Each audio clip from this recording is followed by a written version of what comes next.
Today's episode was a fun one, but I want to take a quick moment to recognize Memorial Day. We extend our deepest gratitude to the brave men and women who made the ultimate sacrifice while serving our country. Remember them, we honor their families, and we wish all of our listeners a safe and meaningful holiday weekend this Memorial Day. Very good stuff there, Amanda. I that's a great way to start this little dedication because I think that Memorial Day hits different for a lot of people.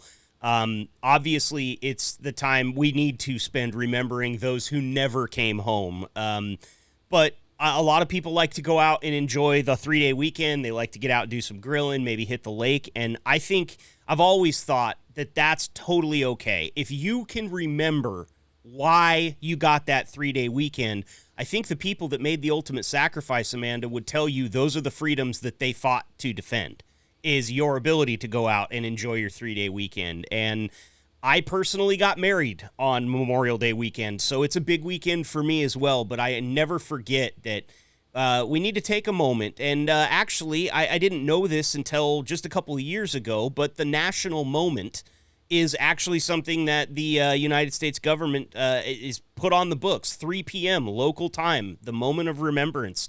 You're just encouraged to stop for a minute and just remember all of the sacrifices that were made so that we can enjoy the freedoms that we do as Americans. And you know what, Amanda, I'm making that a point to do that every single year ever since I learned about it. Having family members who've served in the military, especially my baby brother, right? So it's strange to think about it because he is my baby brother, the youngest of the four of us. So to think about that man overseas, he served 3 tours in Afghanistan, and we are so extremely grateful that he came home above and beyond anything else. Because when you sign up for the military, you don't choose where you're going to go or what you're going to do. You just say, hey, I'm willing. So, so much gratitude for our men and women that are in the service, and always thinking about, especially the moms of the people lost when it comes to Memorial Day. But very, very grateful for the sacrifice or for the willingness. So I agree with you. I always tell people, just don't say Happy Memorial Day, right? You don't say Happy Memorial Day, but you absolutely can go out and enjoy those freedoms that were fought for you. 100%. Truckers understand sacrifice. They understand being away from family. They understand hardship.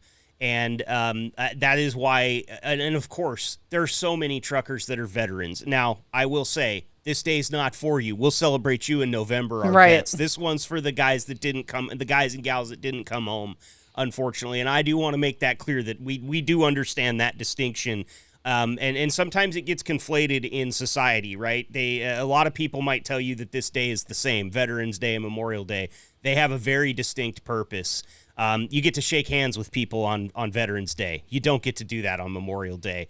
A couple of things, maybe some historical context for you. I always think this stuff is interesting because I think that the reason that we have traditions is to uphold the things that our ancestors past did, right? And Memorial Day actually came about after the Civil War. And the Civil War was the bloodiest one that's ever been fought for Americans. We lost 620,000 people in the Civil War. All of them were Americans. That's roughly 2% of the population at the time. And after the war, they came up with Decoration Day, and basically people decorated the graves of soldiers that had fallen in the Civil War.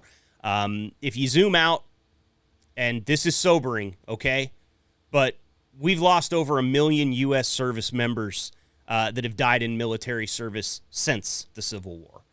And that kind of gives you a really heavy, really probably hard to listen to reason to stop at 3 p.m. and just take a minute and be quiet and think about this stuff.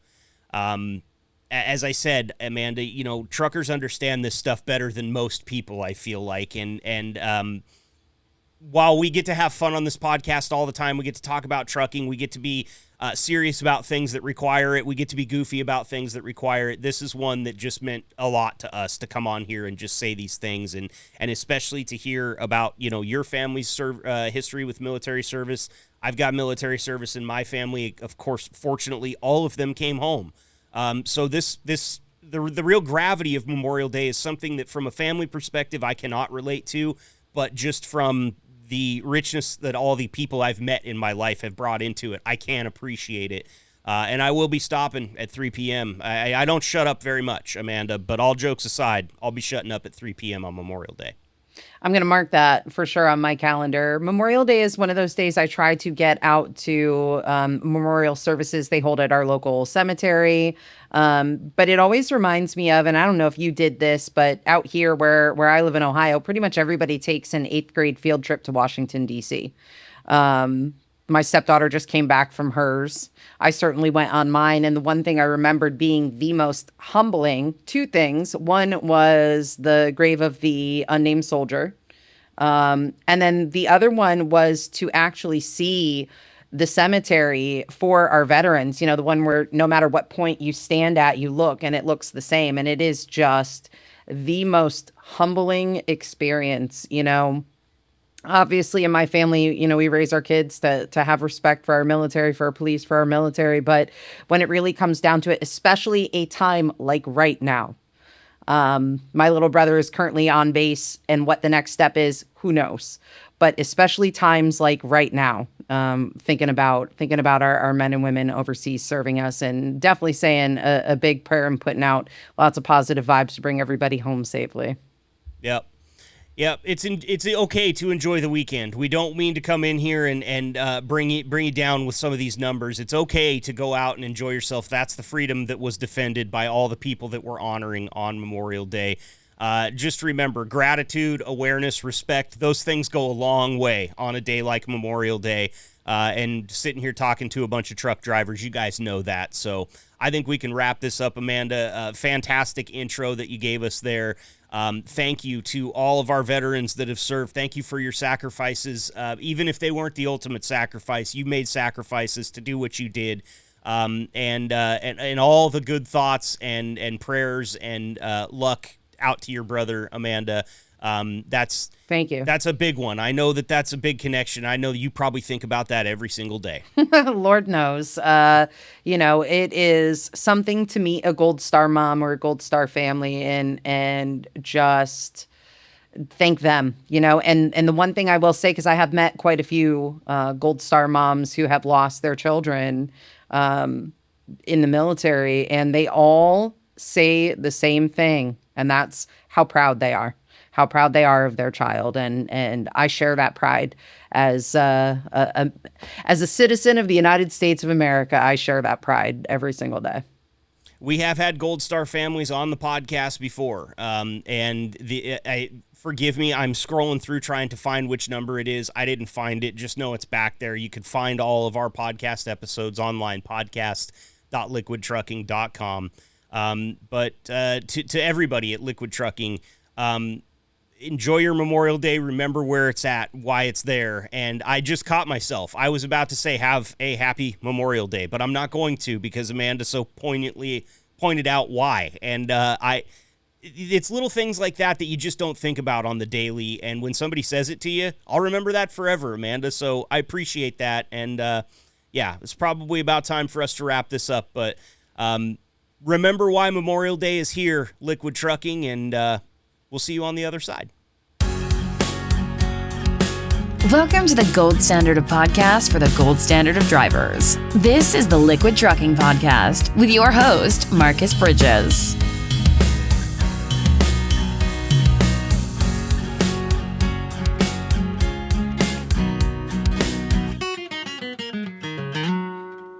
What's up, everybody, and welcome into the Liquid Trucking Podcast. Thank you so much for clicking download today. I'm your host, Marcus, and of course, I am joined by my co-host, Amanda. What's good out there, Amanda? How are you doing today? I'm doing, man. The sun just came back out after a torrential downpour. It's like I live in Florida already, and I'm in Ohio. It's super crazy, but yeah, no, I'm doing fine. How you doing there, Marcus? You know, I can't complain. Good weather out here in the Pacific Northwest as well today. No golf for me, unfortunately. Band practice tonight instead. Ooh. So I will be sweating inside rather than outside. That's great. But you know what? I also I figure, since we talk about health sometime on this show, this is something I could bring up. I just invested in my health. 4 figures of investment, actually. Bought the wife and I a brand new rowing machine for the house. Yeah, and you could buy one for a couple $100 off like Amazon. Don't go that Okay. route. I will tell you, I spent to get it shipped here and everything. It was a $1,300 purchase, so it wasn't cheap. But we were able to finance it. It's like $110 a month or something like that. So it's pretty affordable, I will say. And I've never been excited about exercise, Amanda. I set that thing up yesterday, and I figured I was going to have an IKEA experience where I was throwing wrenches. It went together seamlessly, took me less than an hour, and I'm actually excited to exercise right now. And I don't understand that about myself. I don't know when that happened, but it's part of my life now, so yeehaw. It was funny. I knew when my baby brother finally made it financially because he bought his wife a Peloton for Christmas. I said, okay, I see you over there. All right.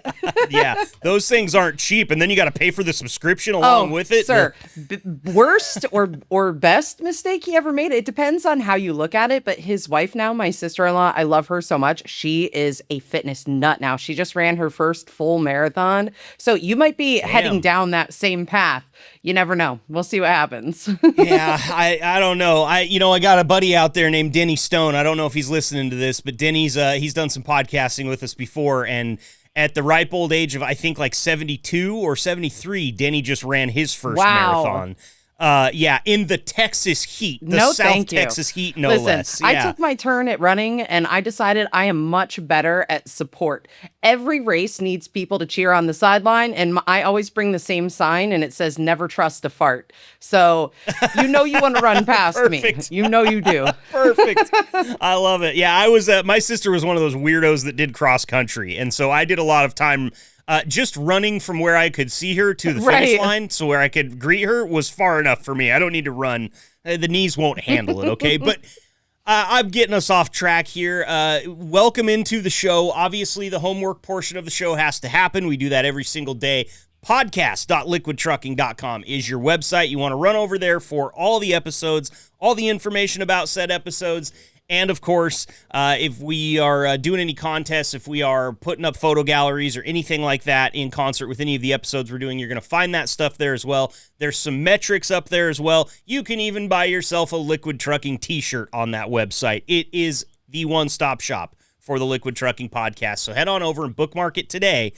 Podcast.liquidtrucking.com. You can listen there. You don't have to go to Spotify. I know I've said this like 1,700 times at this point, but I got to hammer it home. It is the homework. That's why we call it that. It's nobody's favorite, but head on over there. I'm still surprised at this, Amanda. Being a podcaster for as long as I have, and also being in radio and distributing things on podcast platforms, this podcast still is listened to. About 80% of our clicks come from that website, somewhere in that neighborhood. And that just blows me away. So I feel like it warrants me flapping my gums about it a little bit every single episode. Toot your horn, why don't you? Toot it, toot it, toot, toot. Well, and we got a guy like Tyler running it behind the scenes. Like, he builds such cool websites that you got to go over and check them out. They're just like, they're aesthetically pleasing. They make sense as you scroll. Nothing is lost. There's not pop-ups firing out at you and random. Like, I love the dude's work, so I'm going to pimp it here on the show. And I imagine Tyler's horn is a baritone horn. So, he'll toot his horn as well when he hears this. Tyler's horn is probably an electric guitar. That guy's a lot cooler than me, okay?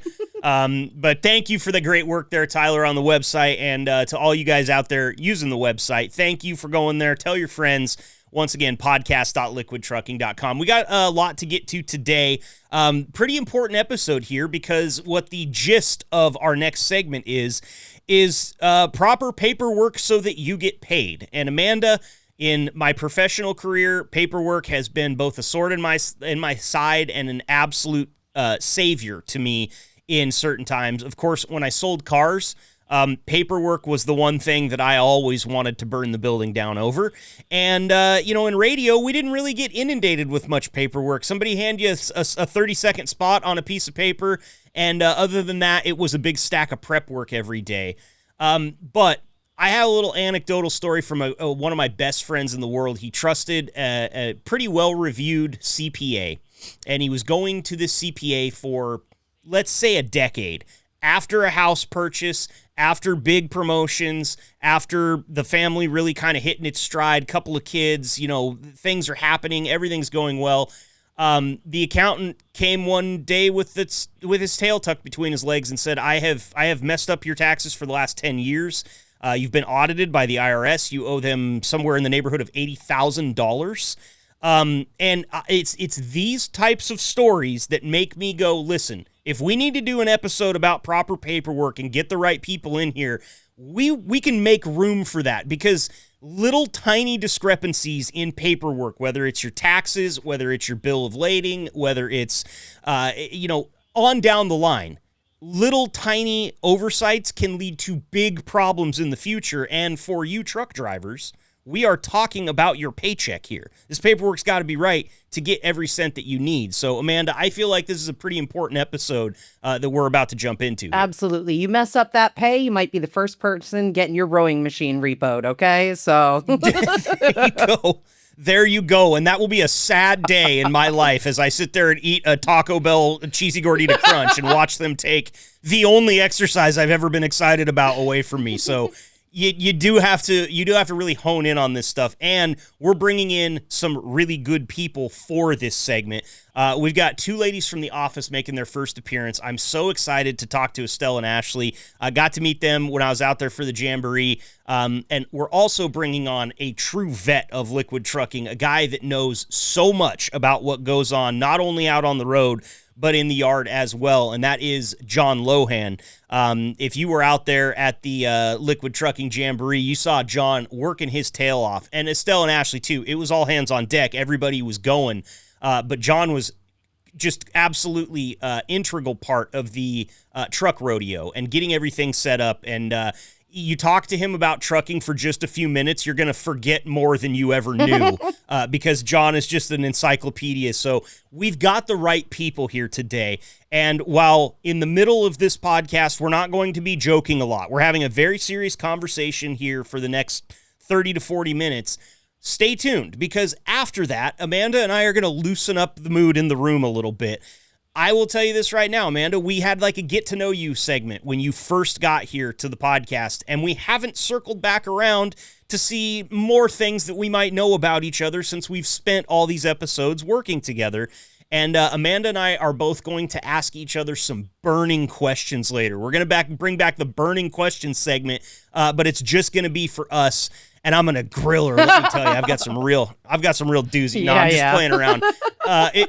It'll be fun, though, so stick around for that later in the show. But first, let's take care of some business, get Estelle, Ashley, and John in here, and talk about proper paperwork.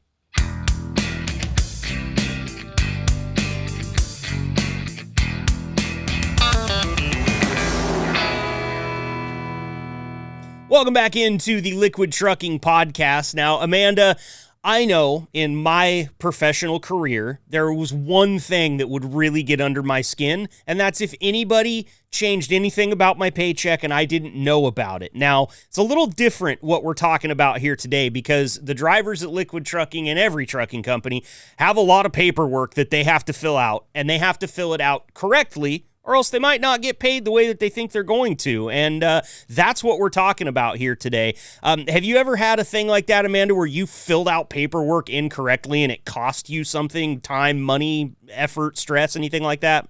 No, I'm like overly cautious on everything I do when it comes to that stuff. However, it sounds like you just said math. So I'm a little scared right now. There probably will be some math in here for sure. And, I wish I was like you, very detail oriented, very focused. I will fill out an entire document, Amanda, and I'll look back and be like, what did I write for my address? Like what?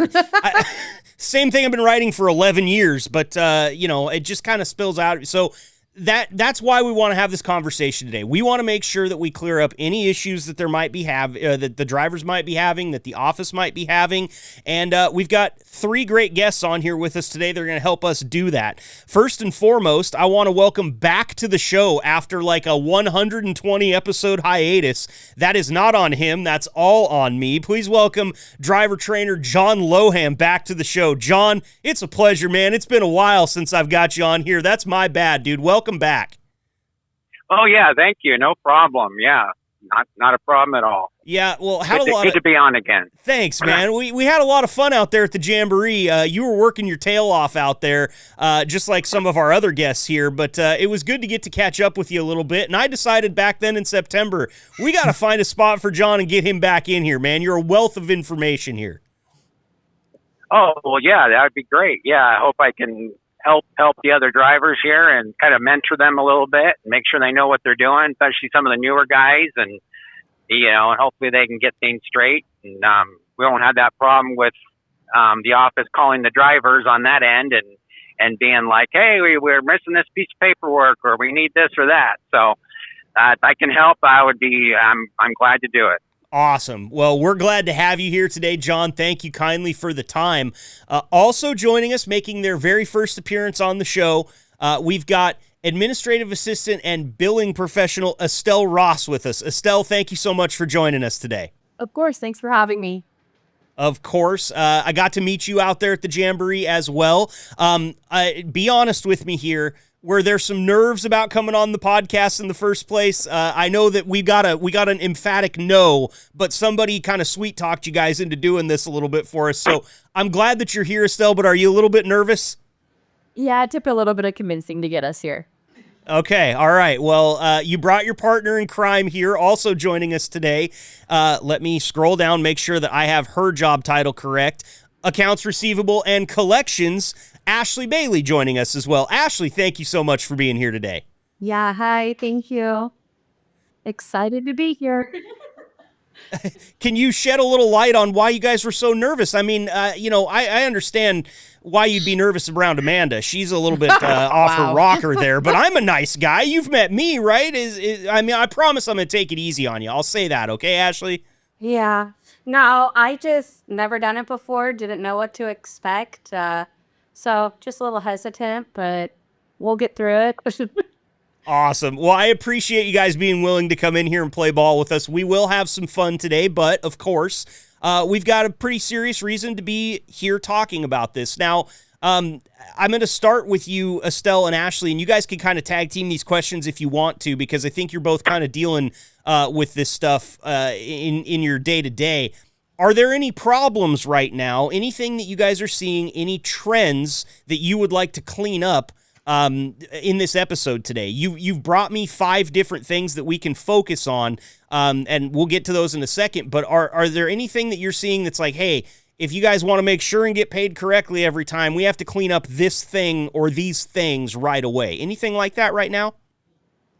I'd say the main thing is making sure that you're using our DeliveRecon app in addition to the Isaac tablets. It is like the number one thing.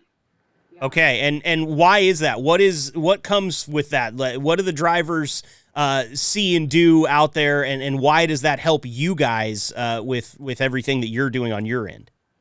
Well, DeliveRecon is the app that our company created for the drivers when they're out on the road to be able to upload paperwork. And then we moved to the Isaac system, which now provides them with the tablet to upload paperwork. But for some reason, no matter how many updates we've gone through, it's just the images are not coming in as they should be, and they're all illegible. I would say probably 9% of them are illegible. So just getting the drivers to continue to use the app that we created, we get crystal clear images, I should say. And then we don't have any issues. We can bill smoothly. We're not having to reach out for better images. But I would say, yeah. Technology is great when it works, and unfortunately, the Isaac doesn't always work. Yeah. Okay, I totally understand. And hey, you're right. Technology is great when it works. I was just telling Amanda off the air about a headache that I had to deal with our recording software yesterday. And let me tell you guys, the string of expletives that I let loose once I muted my microphone would have been, it would have gotten me kicked off of every radio job I've ever had, that's for sure. So I understand that it's frustrating. And Amanda, I know you're laughing at me right now because you've seen me in these little kind of red in the face moments, but sometimes technology does give us some hiccups, and it can be frustrating, but I've tried to tell myself to stay calm. Hasn't worked, but I've told myself that, Amanda. Tech can definitely be scary, I think, especially for people that have been in one particular industry for a really long time. Like the disappearance of paper logs, I'm sure was terrifying for somebody, for many somebodies. I worked at a cluster of radio stations where I had so much respect for one of the bosses because he literally retired when he felt like the tech was too much to keep up with. And for him, it was like social media, and God bless him, because I probably don't want to see selfies that he takes from like belly height, right? Super close up. Nobody needs that. But when it comes to getting paid and getting paid the way you're supposed to, that puts a little sense of urgency on things for the employee to make sure that they get that program and that tablet right. Absolutely. John, let's bring you in here and talk a little bit about the driver's side of that. What do you see out there with the DeliveRecon app and the Isaac tablets? Is it something is there more work involved going through the DeliveRecon app? Does it make the job easier? What's your take on that whole thing? Yeah, the DeliveRecon apps usually that's pretty set up pretty well, and it's it goes it's pretty self-explanatory. The only thing that I know a lot of my trainees have been saying, and some of the drivers I've been hearing is they're like, there's trying to get that customer validation sign from some of these customers. Some of them refuse to sign it occasionally, or get scared thinking they're doing, they don't want to admit to something like they're, a legal thing or something. So they're like, oh, we're not going to sign anything, that type of thing. And as far as the like sending the pictures and stuff, a lot of the drivers I know they kind of say, hey, if we send the pictures on the Isaac system, do we have to send it again on the DeliveRecon system? And the answer is yes, but a lot of them go, well, that's just too much work. So a lot of them either don't do it, probably, I'm not sure, but I know it's a little more, they don't understand why they have to do that right now. I guess that hasn't got set up on the Isaac system. So some of the drivers get a little frustrated on having to do a little more work than they need to. So sure, that's a little bit what I've found so far. Yeah, and look, I can get it. That's kind of why I asked the question, is it does seem like you're kind of doing it twice, but from what Estelle and Ashley just told us, it kind of sounds like if you don't do it twice, the chances of Estelle and Ashley getting everything they need from the Isaac tablet aren't that high. Would you agree, Ashley and Estelle? Yeah, definitely. I would. Yeah, I mean, the Isaac, they have to use the Isaac in order to move on. Like, you have to submit the picture. So there is no way around that. They're going to, whether they're crappy or not, but they still need to be using the DeliveRecon app, because that is the only way we're going to get clear images if they're not able to drop the actual paperwork off to our yard in a time within a week, So Right, a lot of the right. And drivers are out, so that's not exactly. possible. They might be out on the road, maybe not getting back to you within a week, so you're not going to get that in time if they can't hand it to you like that. So you need it to be sent in digitally, it sounds like. Yeah, okay. Mm-hmm. John, real quick, you touched on something there that I want you to kind of expand on if you can. What would you suggest a driver do if you're dealing with a customer that won't sign something that you need? Is there protocol for that? Oh yeah, they say basically if they won't sign it, then you need to call your dispatcher, and then they're going to have to call the customer and kind of deal with it on their own. I mean, it's only happened maybe once or so with me, but basically they're just the policy is basically to call your dispatcher and let him know and let them make the decision whether it needs to be done or if they have to contact the customer or whatever like that. So okay, right now that's the protocol.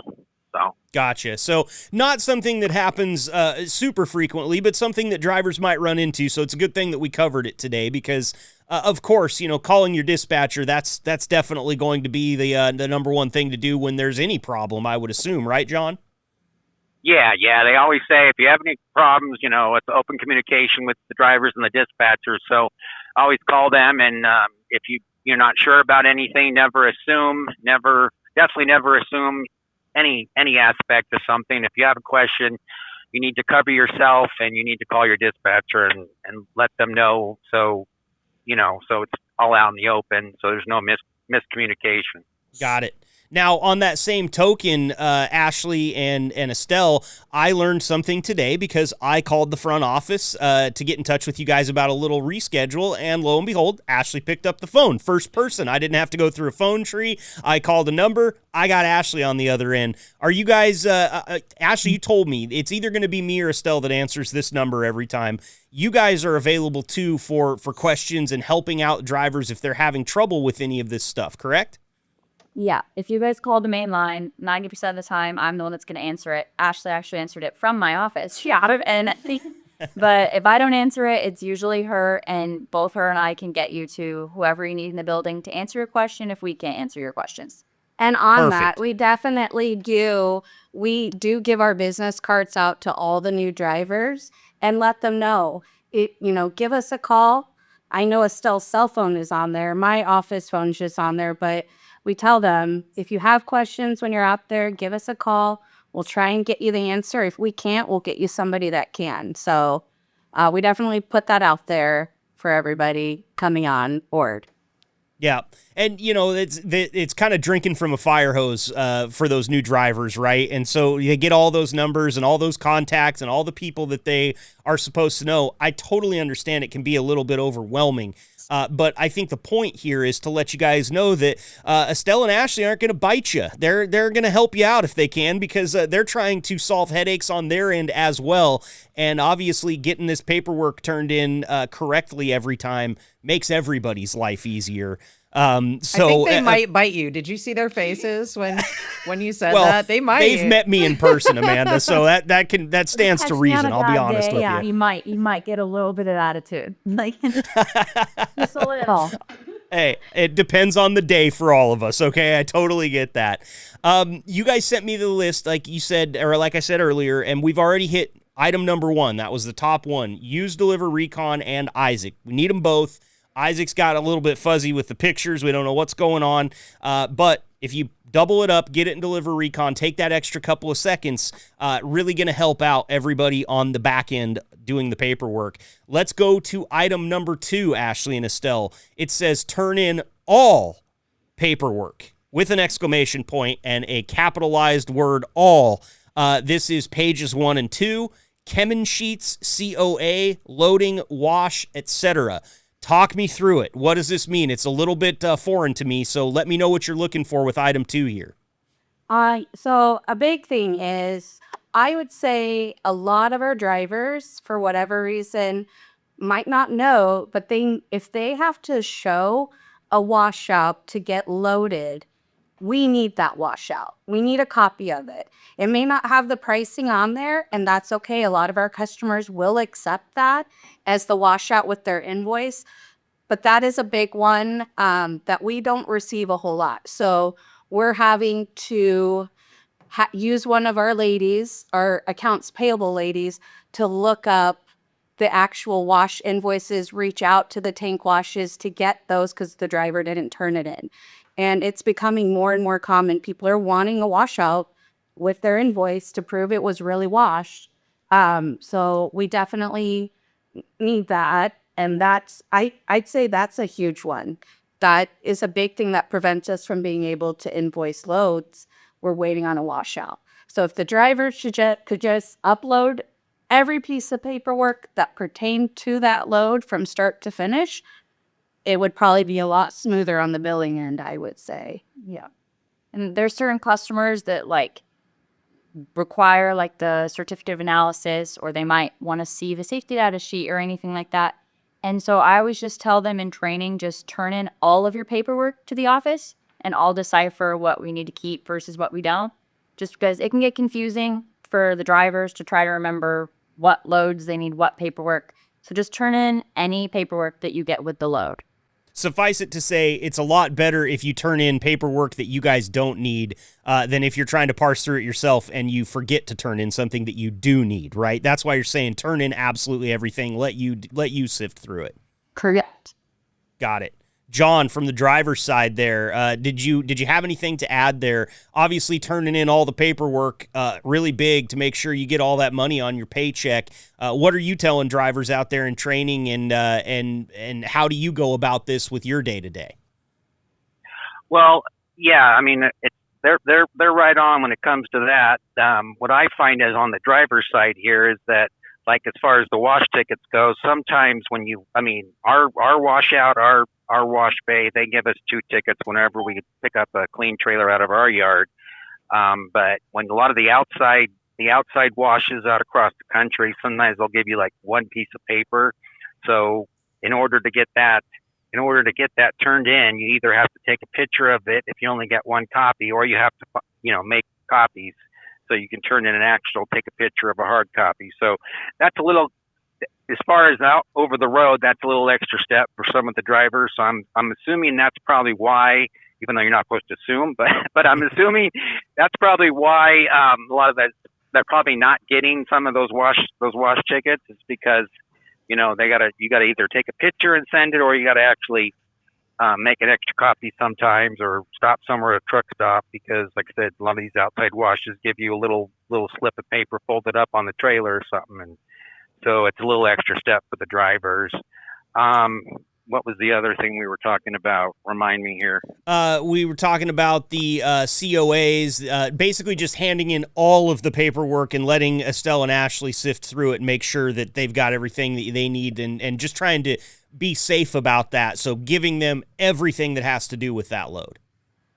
Yeah, as far as what I was thinking about the bill of ladings is, like I said, sometimes they'll be like, sometimes there's just one page, but there's majority of the time, sometimes with some of the chemical loads, there's like 3 or 4 pages, and you got to make sure you basically have all, you don't get rid of or give away, those few of those bill of lading pages, because sometimes there's a few. So like I said, you got to make sure you send, 2 or 3 or whatever pages there is, so they get, that's what I found, to get so the ladies get all their paperwork. So for sure. That's the only thing on that end. And also, as far as the drivers go, I always train everybody and tell them, the important thing is also to make sure you put the order number and the trailer number on the right top corner of all the paperwork. So if somehow something gets lost as far as the hard copies go and stuff, then they can go back and look at it as far as finding those orders. And so always make sure that, I know a lot of drivers don't do that. I've seen a lot. I picked up a lot of paperwork that's usually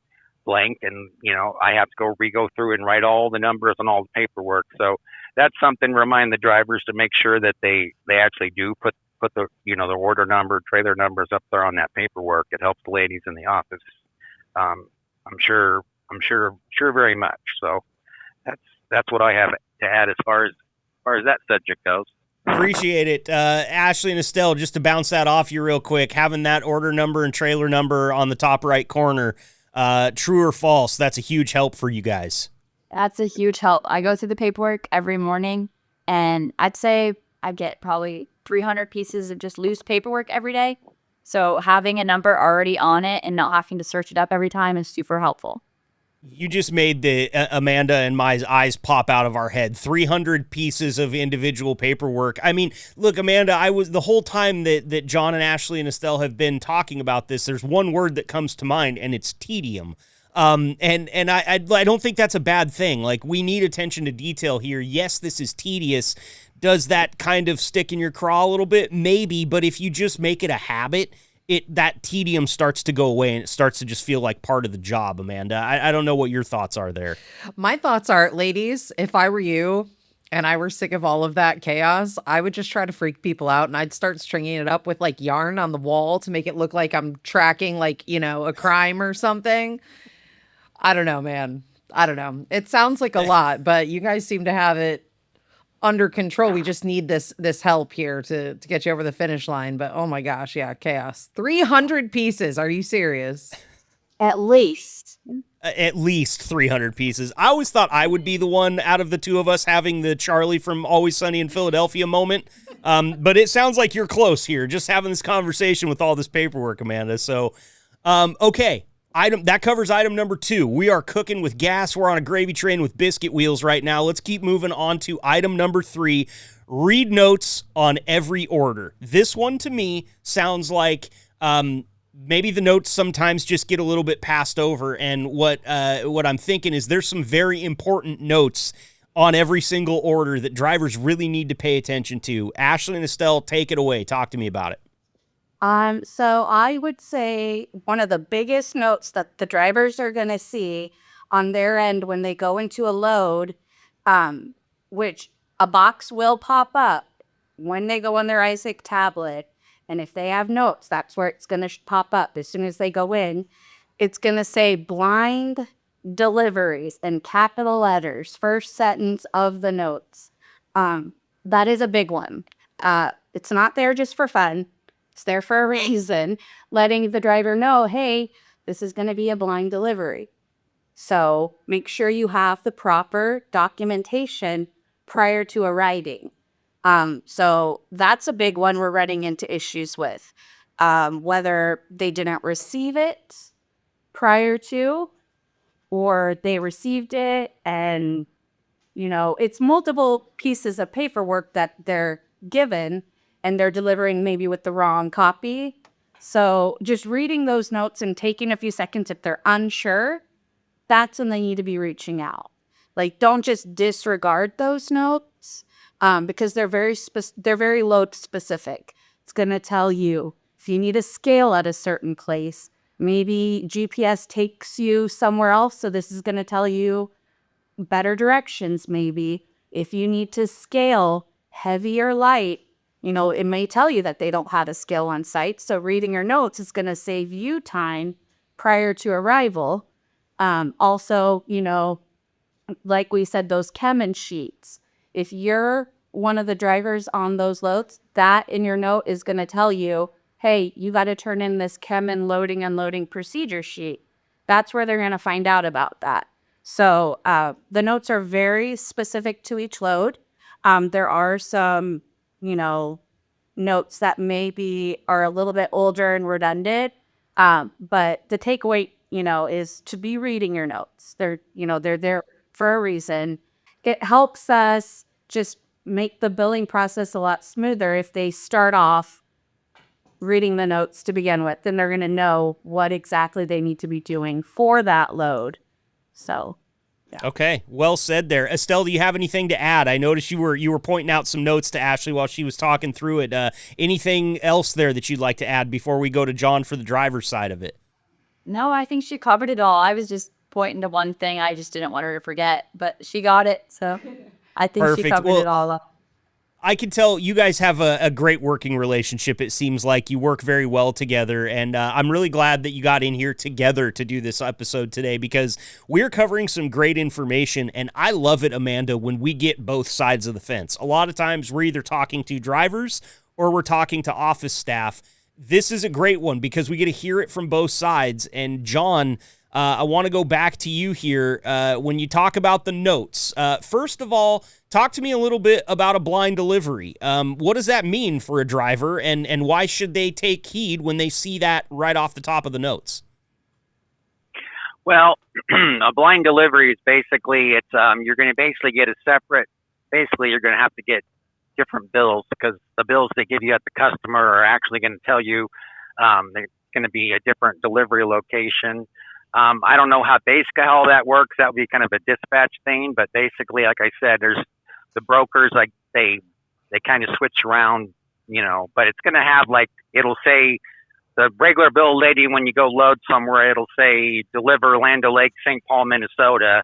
And they're actually wanting you to send it somewhere else, basically like to, say, Minneapolis or Michigan or something. So, basically, like I said, you have to read those notes because you don't give the customer the actual bill of lading you get from the actual when you pick up the load. You basically have to give them the blind bills you get from your dispatcher. So that's why it's very important to make sure you read those notes. Sometimes the dispatchers, I've been fairly good that my dispatcher would text me and say, hey, we got some blind bills here. I need to send to you. Let me know when you're ready or whatever. But make sure that's very important, like I said, to read those notes as far as those blind bills go, because I'm sure that messes up. I mean, the ladies can answer that, but I'm sure that messes up too getting paid. So. Yeah, absolutely. This plays right into our fourth item on the list here, which actually says make sure you are delivering blind loads correctly call and ask questions when you have them. This kind of sort of just kind of doubling down on this a little bit, Ashley and Estelle? Yeah, so basically a blind load is just when the broker basically got it at a cheaper price. It's a common practice in trucking. So like wherever you took it from, where you're taking it to, they don't know where it came from. So that's Copy. when you're loading, you'll get one bill of lading. And then before you even load, you get the blind bill of lading from your dispatcher. And you'll see that in your notes stating like it's a blind delivery. So then when you go to deliver, you use that blind bill of lading that you got from your dispatcher, and that's what you get signed by the receiver. And really, to bounce Copy. off of that, the blind is really just withholding a little bit of information. I mean, they still know their product. I mean, the product's all on there and everything. It's just maybe the broker got it from somebody else at a better rate. I don't know. We don't know the specifics of that side of it. We just know when there's a blind load, your dispatcher is going to give you a bill of lading, and that is the bill of lading that you should be delivering with and getting signed. Now, but you're going to go load, and the shipper is going to give you their bill of lading, which we call the real bill of lading. And you still turn that in. You still have the shipper sign off on it. You'll sign off on it. And just tuck that away in your clipboard. So when you go deliver, all you have out is that blind. So you know that that's the one you're going to get signed. But we need both copies in order to bill the invoice. You know, the customer that's paying the invoice is looking for all documentation that they sent in. And when we don't get that, that's when we run into some gray areas because the load's done. So we can't, after the fact, it makes it really difficult. So that's why you need to read the notes, ask those questions up front so that everything's delivered correctly and we don't have to chase our tail to get the correct paperwork to get billed done. So. For sure. Great stuff there. Amanda, I want to go to you here real quick. I think that one of these days, what I want to do is have Ashley and Estelle send you a full clipboard of just a loads paperwork. You're you terrible. Said you Why? were so detail oriented. I'm so good at filling this stuff out. I just Listen. want to see if you can do it. I'm not gonna lie, I do sense the camaraderie. It does make me want to come work with you guys a little bit. So I'll tell you what, if there's a time where you're super overloaded, I will come put my OCD to work for you. Okay. I'm offering myself as tribute to the two of you. I'll let you know when my vacation's coming up. Do you guys like to work in silence is my question. Yeah, you won't get that. Sorry.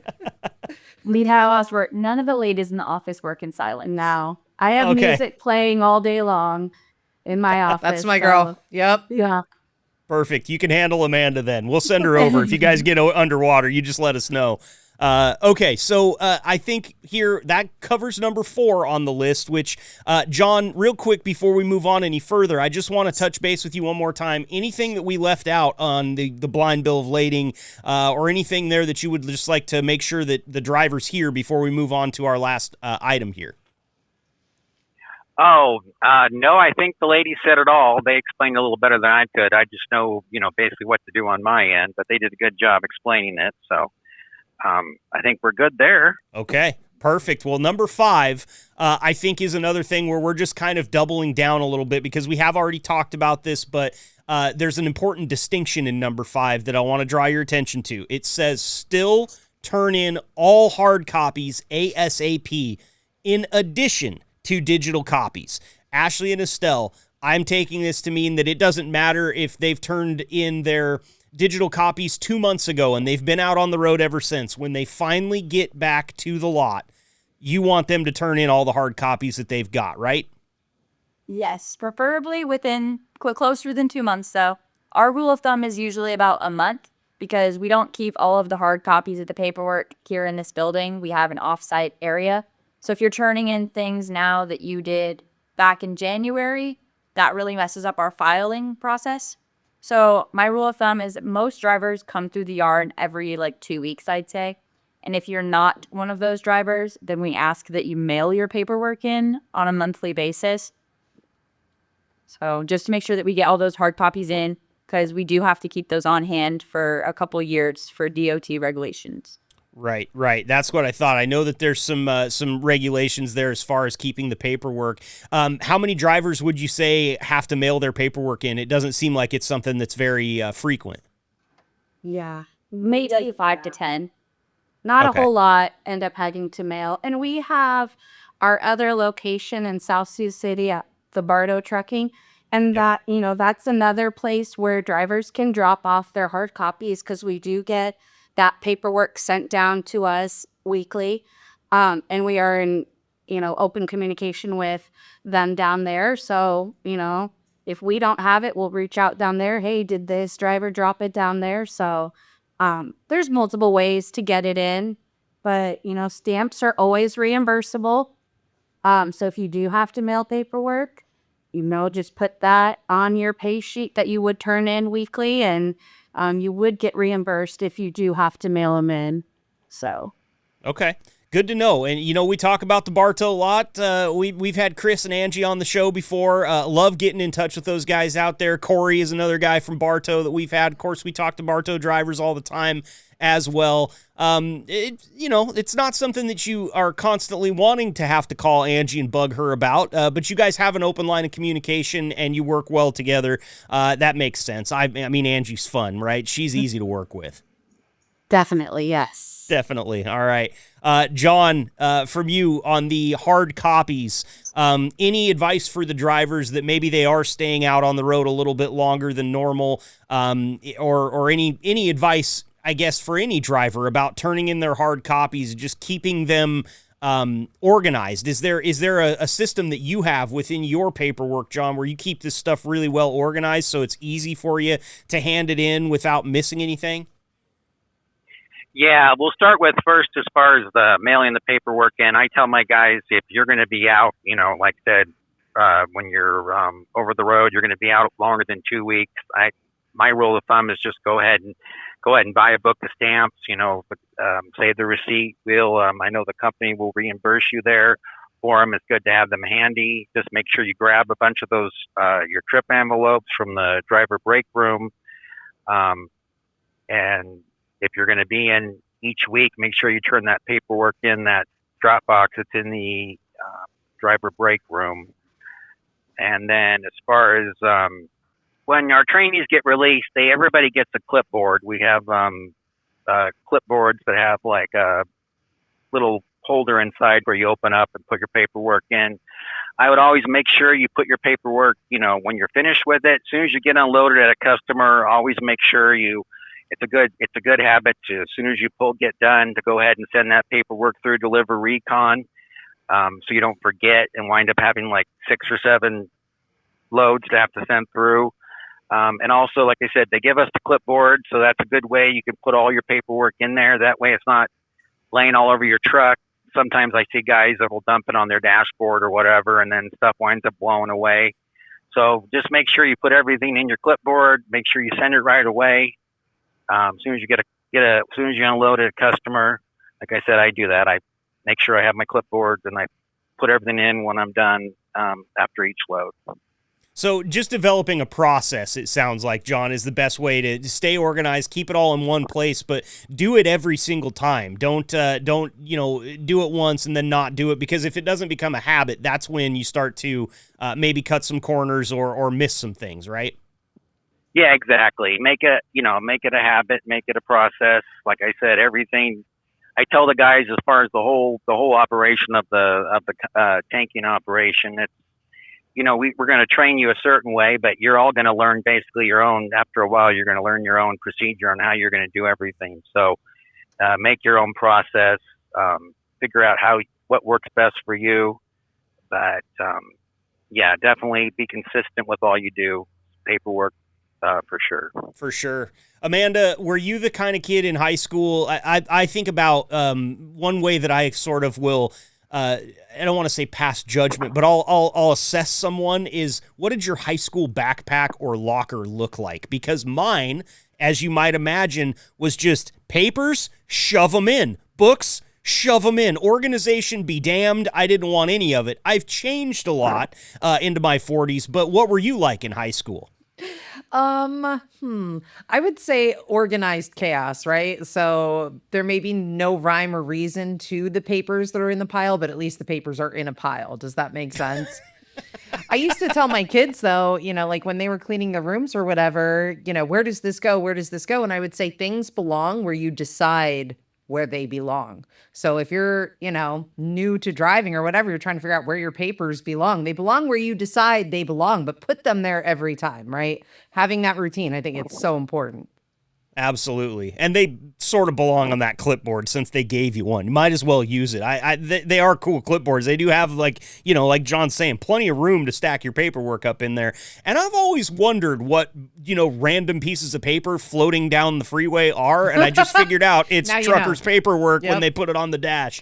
Okay, awesome. Well, listen, I think we've covered a lot of really good stuff here. Estelle and Ashley, you've never joined us before, but I give everybody a chance for final thoughts on this program. And basically, this segment is just designed to make sure that we didn't miss anything and to make sure to give you a chance to give anybody a shout out that you want to. If you got friends or family listening, maybe you want to give the drivers a shout out. It's totally up to you. The floor is yours. Ashley, will come to you first for your final thoughts here. First and foremost, thank you for joining Amanda and I here on the LTP today. We really appreciate it. I hope we took it easy on you. But final thoughts from you. Anything that we left on the table we haven't mentioned yet that you want to get cleaned up for paperwork? Well, thank you for having me. It was a lot better than I thought. Definitely feel a lot better now. So that's because I brought Amanda. Yeah, that's because I brought Amanda. She helped a lot. So yes. Yay! But no, I think we touched on everything. Just again, can't stress it enough. Read those notes. Ask the questions. No question is a dumb question in my book. You have our number. I'm more than happy to help you in any way I can. Make it as easy as possible for you guys out there. You're doing a big job and we appreciate it. And yeah, thanks to all the drivers. We couldn't do it without you guys. So yeah. Well said there. Thank you so much for the time today. And hey, Ashley and Estelle were kind enough to give their time today. So the least you can do as a driver is put a little bit of effort into getting all this stuff cleaned up. So that, their job's a little bit easier, and in turn, they'll make sure you get paid and hopefully make your job a bit easier on the back end of it. Estelle, thank you so much for being here today. Really appreciate the time. Final thoughts from you before we let you get back to work. Thank you for having me. I think Ashley touched on the last of it just thank you to all the drivers. It's important that we keep you guys around and we have a good communication and we work well.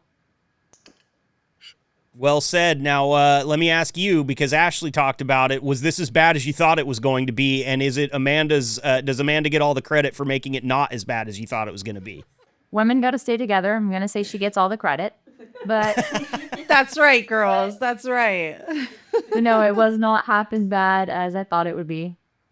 Awesome. Well, that means we might get you in here, 120 more episodes down the road. Maybe we'll get you on here again, all right? Ashley and Estelle, thank you so much. John, for your final thoughts today, sir. Anything we left on the table, anything you want the drivers to hear on this particular episode before we let you get back to it, my friend? Most importantly, just take your time. Never get in a hurry. Never assume. You get paid by the hour, so you have time. You don't have to rush. And I know you can become kind of complacent. I'm guilty of that over the years. I've made a few mistakes here and there when it comes to paperwork or not reading a note. So I'm just as guilty at times. So just make sure you take your time. You make sure you don't assume. If you have a question, you always call your dispatcher. Communication is key to this job and this company. Always communicate. Communication in any job, but this job, communicating, making sure everything's clear and out in the open, and it will make your job as a driver so much easier. So, and I just want to shout out to, all the drivers. I appreciate all they do. And I know it's a hard job being away from your families and at times. So, and I'm glad that they're all there with the company. And I just hope they're being safe today and having a good day. John, that was awesome. Great final thoughts from you there. You can really hear the love in your voice for the drivers out there, and I've seen that. I've heard it from you before, man. We greatly appreciate the time, and I promise you, we will get you back in here before another 120 episodes go off the board. Okay, John? Okay, great. Looking forward to it. That's John Lohan, Estelle Ross, and Ashley Bailey. Thank you all for the time today. We'll be right back here on the Liquid Trucking Podcast. Stick around.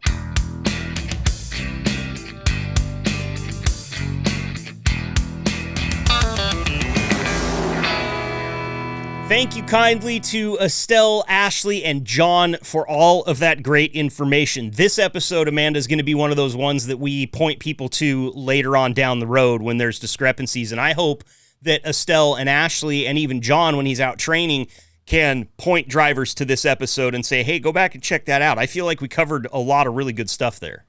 Definitely. I learned so much, literally. And also, I'm definitely going to have a killer karaoke party with those ladies. It's happening in the office eventually. It's happening.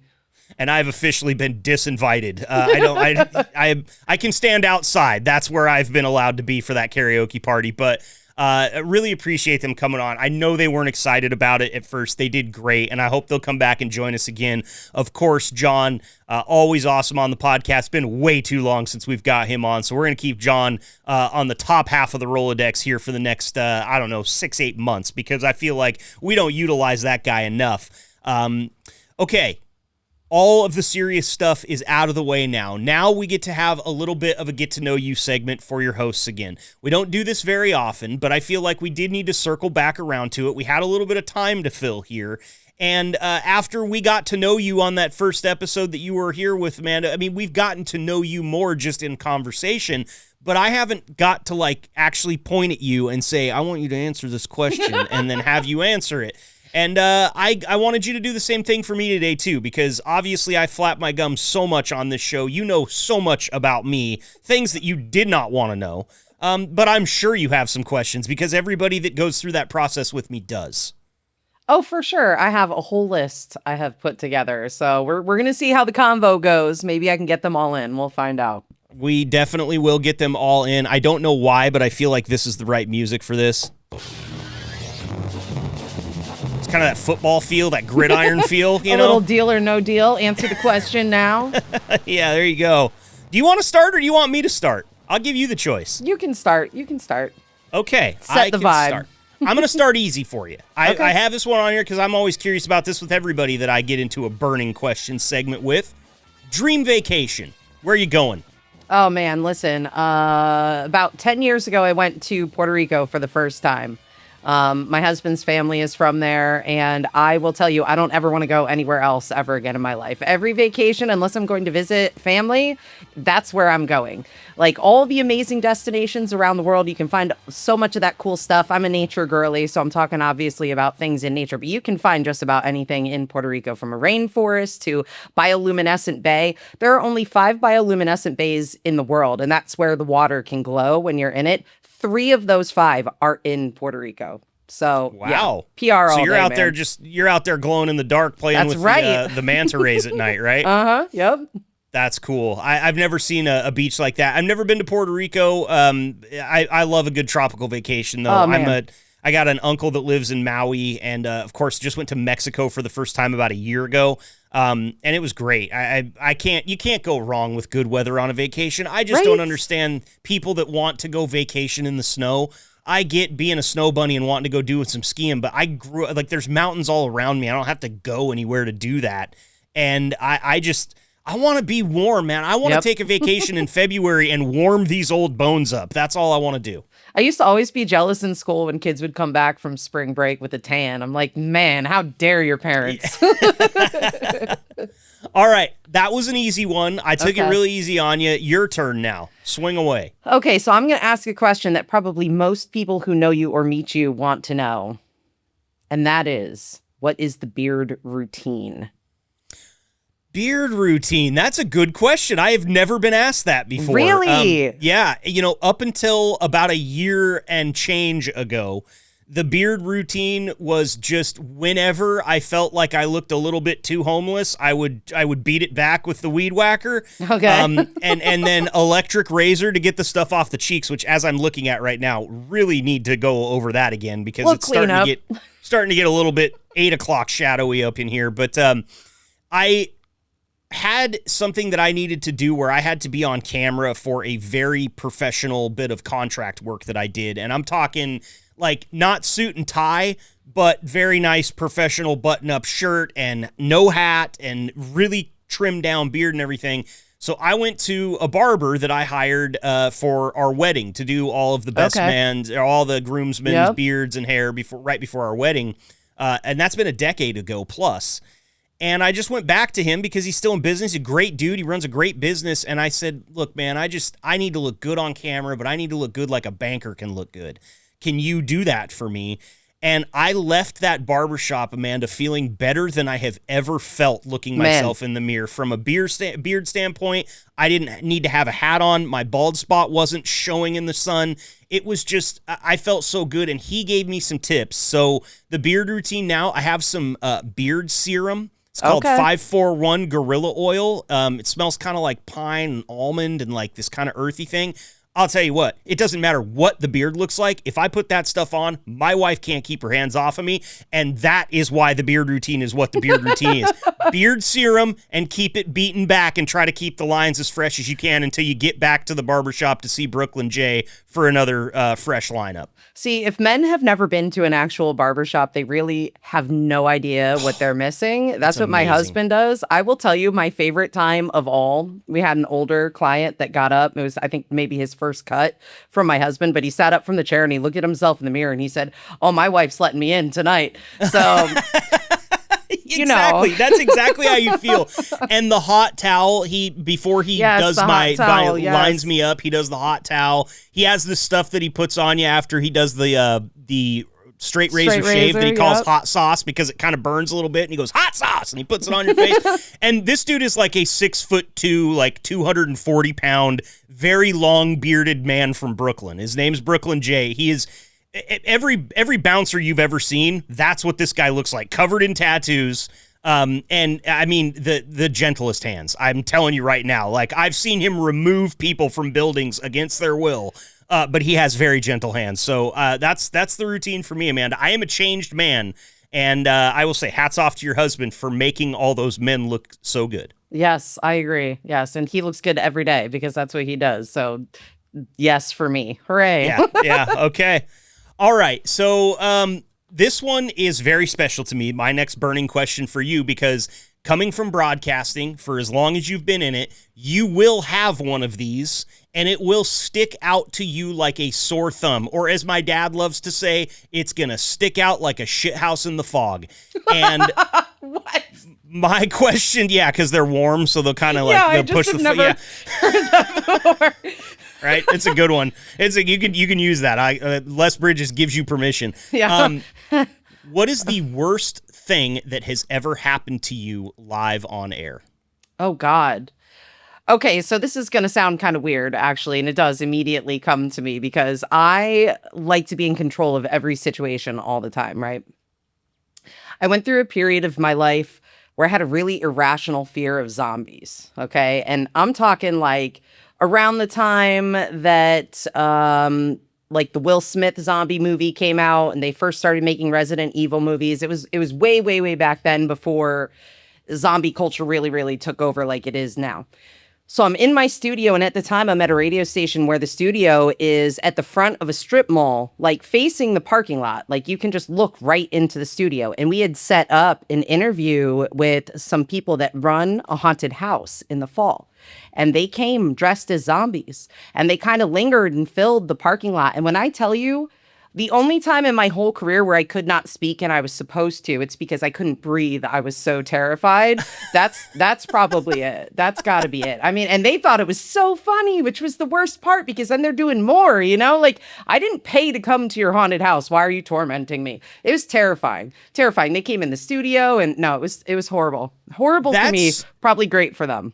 Oh, great for them. And that's amazing to flip it on its head, because what we do as radio broadcasters a lot of the time, we are the ones that get to be in on the joke, and the people that we are joking around with are the ones that don't know what's going on. And that you were on the other side of the fence for once as a broadcaster. You were the butt of the joke. You were the one that had no idea. You weren't in on it.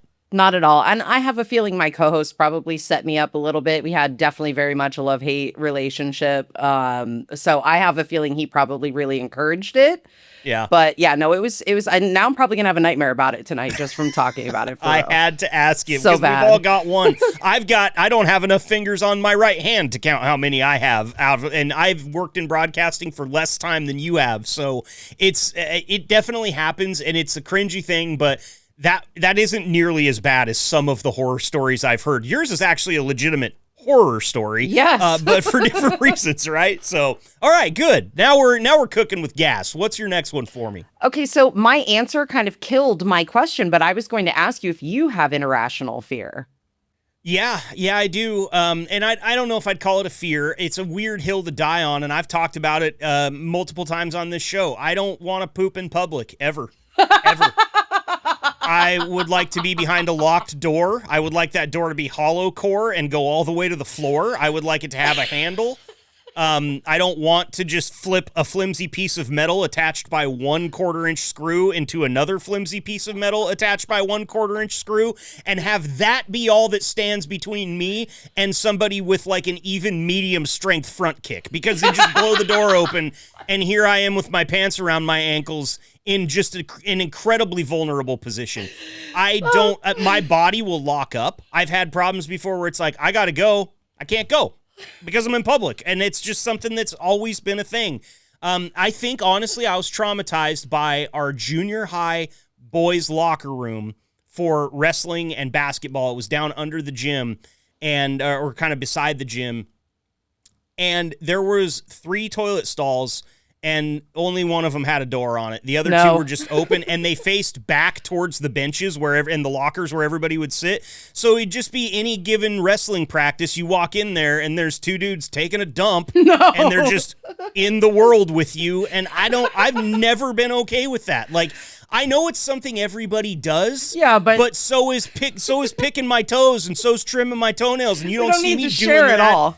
Yeah, I'm not doing that at Autzen Stadium on third down in the third quarter, which is where everybody seems to want to go and take a dump in public. Yeah, I guess it is a little bit of a fear, because you can tell I think about it, right? Yeah, I literally can't breathe. That answer. You didn't expect that answer, did you? Not at all. I am blissfully self-aware. I know exactly where to go with this stuff. Okay, another one that kind of goes on the border of your broadcasting career here for me. Money not a factor, okay? Doesn't matter, you're set for life. Do you retire early or at a normal cadence, or do you stay in this job for the love of the game? Because, listen, that's why you ended up in Klamath Falls, Oregon doing For radio, real. is for the love of the game. I know, I've been there. So that's my question to you. Do you stay in this if money's not a factor and you don't need the job anymore? Is this something you love that much? I think that that broadcasting notoriously holds us for life. They always say it's the bug that bites you. I will say in the last almost 12 months, I have found different variations of that. So I would say money not a factor. I probably will forever do something that's media, influencer, just content creation, because I have all of this stuff in my head. Like, just on a whim, a couple weeks ago leading up to WrestleMania, I made a video that was like, me getting excited for WrestleMania, but it's like me doing regular day-to-day things around my house, but to the entrances of all the WWE wrestlers. Like, I didn't need to make that video. I didn't need to sit there editing a video like that or set up my tripod in 15 different places in my house, but I did it because I enjoy it. So the answer is probably will never fully retire, regardless of if I win the lottery or not. Like, I do love creating. Yeah, you can tell. It definitely comes across in what you create. And just in, I can tell, like, there's not really many bad days, if any bad days for us, especially not when the mics are on.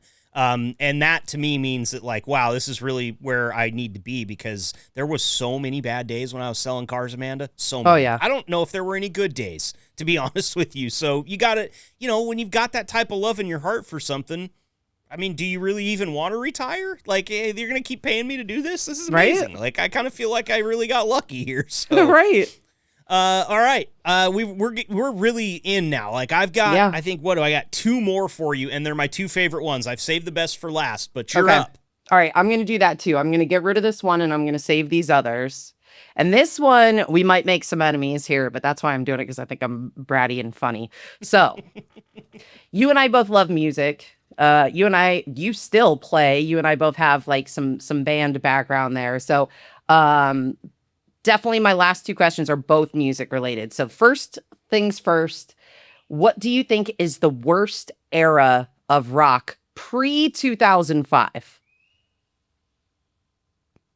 You're right. I am going to make some enemies here, especially with the demographic on this show. Because I'll tell you right now, it was the 50s and 60s. Really? This is where I will make the most enemies on this show. I think it depends. This is becoming less of a hot button issue. You have to be on one side of it as I age, and it's becoming more of a polarized issue. I, Marcus Bridges, hate the Beatles. All 4 of you, get out of here.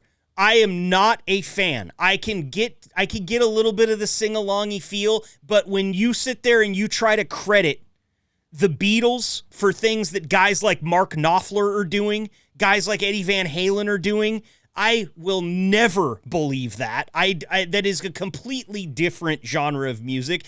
I don't buy their influences in punk. I don't buy any of it. And by and large, when I listen to other stuff from that, what I hear is people either trying to do the Beatles before the Beatles came along, or trying to sound as much like the Beatles as they can after the Beatles came along.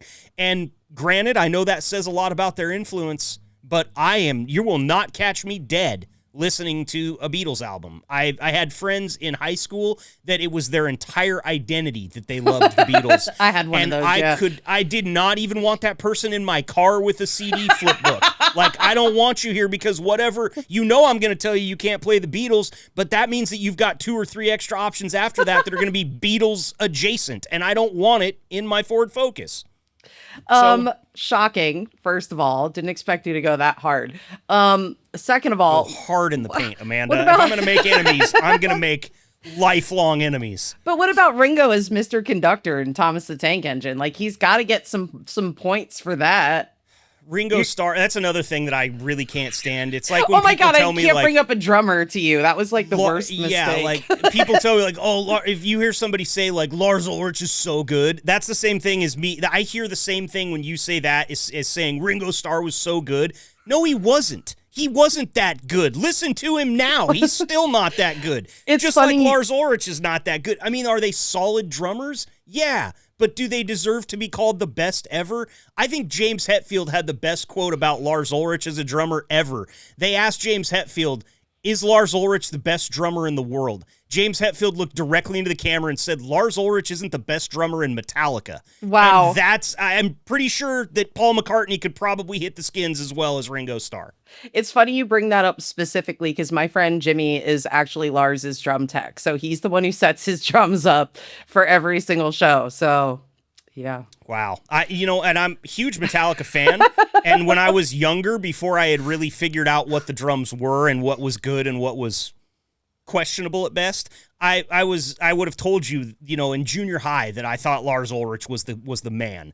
But that's because the Travis Barker wasn't around yet. Yeah, and nobody yeah. had introduced me to some of these other big heavy hitters of that time. I've never heard Chris Adler play at that point in time. I'd never heard Joey Jordison play at that time. They still rock so hard, first of all. Metallica is holding on, so they still do such a good job. But I feel like the thing that makes their show so great is James is hilarious.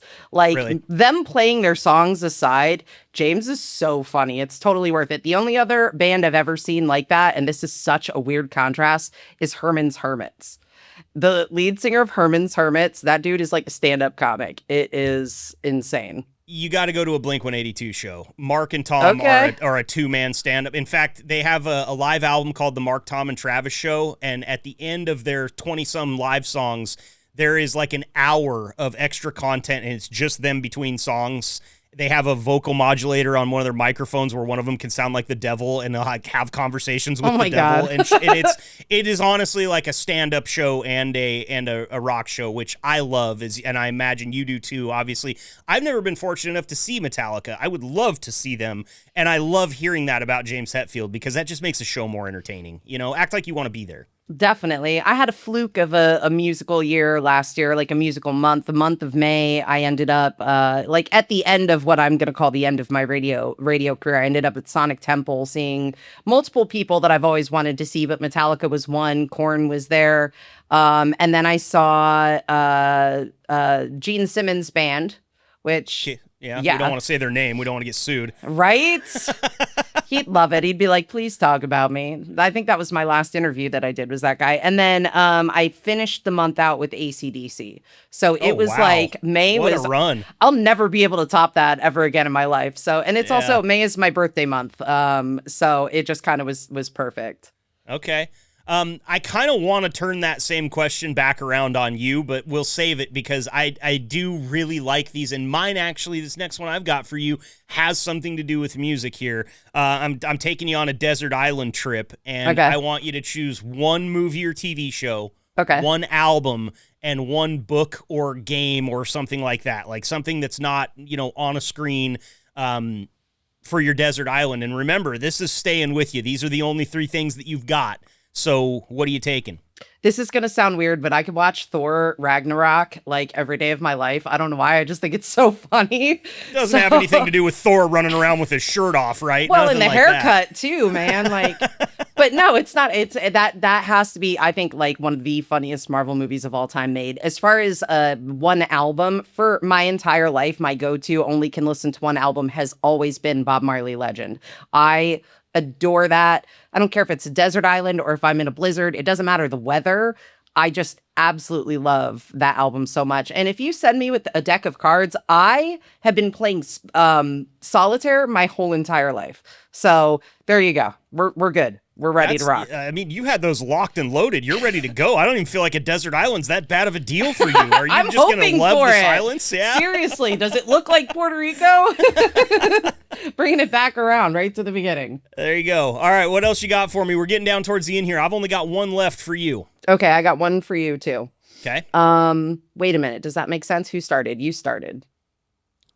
Whatever. This is going to be my last one because I can't top this one. I love this one. Okay, so back to music and back to the fact that you're a drummer. And it's funny because you brought up Travis. Travis was seen recently at Coachella drumming for some artists that I never knew he had an affiliation with. He has a tendency to guest drum for different bands and artists. So I want to know, if you had the opportunity to guest drum for any band, what would it be? Man, that's a good one. That's so good because the thing that I'm sitting here thinking is, what can you do? Like, how good could you be on stage in front of that many people and still actually be able to play what's asked? And my favorite band in the world, Blink-182, my favorite drummer in the world, Travis Barker, I can tell you flat out right now, there's no way. I've seen him live 10 times, and it blows me away every single time. I'm just not that good. However, there is one band that I really, really like that I have been playing their songs since I bought my very first CD, which was the album Dookie from Green Day. I knew it! I learned how to play every song on that album from start to finish with the exception of one, just by ear. And Green Day, I've actually seen them multiple times at their shows, love to pull people out of the audience and have them play a song with them. Normally it's on the guitar. I don't think I've ever seen Trey Cool get up and vacate the drums. Right. And I understand why, because I wouldn't either. But I think if you asked me and push came to shove, you gave me some time to practice, I think I would impress a few people with my knowledge of the Green Day catalog. So I'll go with Green Day on that one. I feel like so many musical people of our generation either learned by playing Green Day or they learned by playing Weezer. And those just seem to be kind of like the go-tos. Unfortunately for me, when my older brother learned to play guitar, it was the King of the Hill theme song on repeat. Dude. Yes. Made my parents insane, dude. I love it. I love it. That was a good question. I've Thank you. never thought of that before. Like I have seen, I saw like a 14-year-old kid get pulled up on stage to play a Green Day song. And I thought like, you better knock this out of the park, you little Right. shit, because there's 80,000 people in here right now that want to be you. So great question. Great question. Last one I've got for you. And this one's always special to me because there's so many things. Like there's just not one solid thing, but I put you on the spot here and make you pick one. Something you would tell Amanda as a high school senior. Oh my gosh. Listen, Amanda had a very tumultuous upbringing, right? And I have been to 4 high schools. So there was a lot of moving. And those 4 high schools, some I went to more than one time, right? So there was a lot of moving. So if I could tell young senior in high school Amanda anything, it's just hang in there. You're everything you think you are. And don't let the bastards get you down. Like, you can do it. You know, I feel like, and I think that all the time, especially in the last few years of my life where I'm really living like all the dreams I had since 6th grade. And sometimes I think like if I could just take a picture of me on stage with this band, you know, like I grew up in Connecticut, but I spent every vacation of my life driving to Ohio to visit my family. And that's where I live now. And that's where I've lived for some time now. But the trip would always start with Journey's greatest hits or Styx greatest hits, okay? When Styx paid me just to come and introduce them, like, that's the moment I wish I could show senior in high school Amanda. Like, dude, of course your mom's the only one who thinks you're cool for this, but how amazing is that, right? Yeah. That's awesome. I love it because that is the reason I asked the question is I think about a lot like my high school years were pretty good, but I was just like any other high school kid, terrified, didn't know if you had it figured out, always wondering if you were cool enough, if you were smart enough, if you were talented enough. And, you know, as you fast forward, you realize that when you're a young, impressionable kid, you look at every adult in the world and they go, that's an adult. That adult has it figured out. Right. And what you realize when you look back when you're 41 is that everybody's just trying their best and nobody has it figured out. And it's okay. Like I think if you were to turn that question around on me, I think that's what I would tell Marcus is it's okay. Mm-hmm. Like, you can just take a breath. You don't need to worry so much as an 18-year-old. There's going to be plenty of shit to worry about as life goes on, right? And I swear, I feel like the advice that was given to us the most, the stuff that sounded the most cheesy actually is so true when they're like, just be yourself. Like, that is probably the most accurate bit of advice that probably gets ignored the most. You will be the most successful, the most liked, the most everything if you just be yourself. 100%. And that is a great piece of advice to end this show on. Thank you so much for being here with us today. I hope the burning questions answered some questions that you might have about Amanda or myself. If you would like to send us burning questions to answer on the air, I will answer them anytime, and I will make Amanda answer. She's fine answering them. I don't make her do anything, but we want that type of stuff. If you guys got something you want to know about us, send us a question, podcast@liquidtrucking.com, or just hit me right in the pocket. So many of you guys got my phone number now. We'll take your burning questions. We'll have another segment on here. We'll answer questions about ourselves. I got burning questions for you drivers, too. The burning question segment is always a favorite of mine, and it had been long enough, Amanda. You've got enough episodes in your pocket now. It's time we drill a little deeper, and I think we accomplished that today. Yes, it was a lot of fun, definitely. And don't listen to Marcus. He's totally got the Dr. Venkman Ghostbusters shocker hooked up to my chair right now. Yep. And I'm screaming, "Don't cross the stream, Venkman!" Right. All the time. I'm Marcus. That's Amanda. You guys have been awesome today. Thank you so much for being here for this episode of the Liquid Trucking Podcast. We'll be back next week, 5 a.m. local time, with another hour of content for you. Be safe out there, drivers. Keep the shiny side up. We'll see you next week. Thanks for tuning in and being the gold standard of drivers on the road. Be sure to like and subscribe to the channel and tune in next week for another episode of the Liquid Trucking Podcast. Interested in finding out more about what it takes to bring a podcast like the Liquid Trucking Podcast to your fleet? Bulldog provides tailor-made top-to-bottom podcast production services. We'll meet your terminal staff, connect with your drivers, and bring you the content you want your drivers to hear.